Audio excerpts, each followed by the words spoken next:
But how will the disappearance of all of these species affect me personally?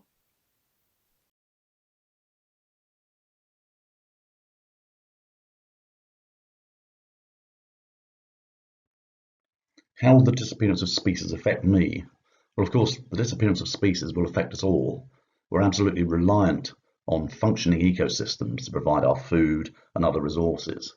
So, as these systems start to degrade, as species are lost, eventually these systems will collapse.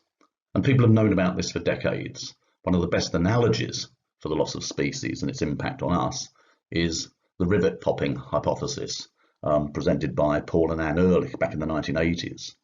And they sort of remind us that functioning ecosystems are a bit like an aircraft. It functions very effectively, can fly through the air, and you can take out one rivet from the wing, you can take out another rivet from a wing, and slowly it'll start to have an impact, but we don't really see it, the starting of cracks and so on.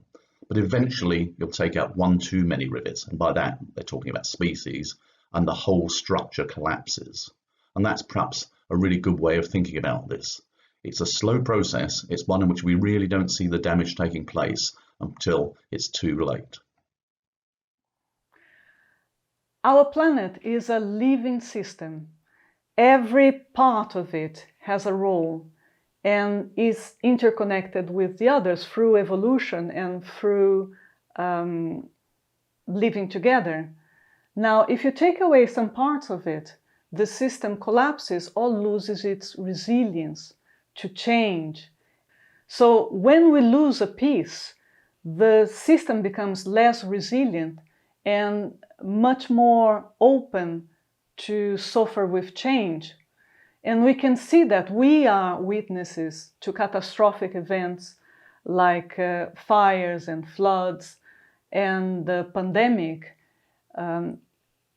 They relate to weakened relationships between us and nature and our effects on nature.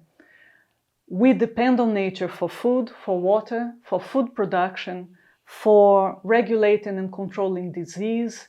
So there is no us without biodiversity. And we need to take steps to consider biodiversity in political decisions and in economic decisions to have a sustainable future.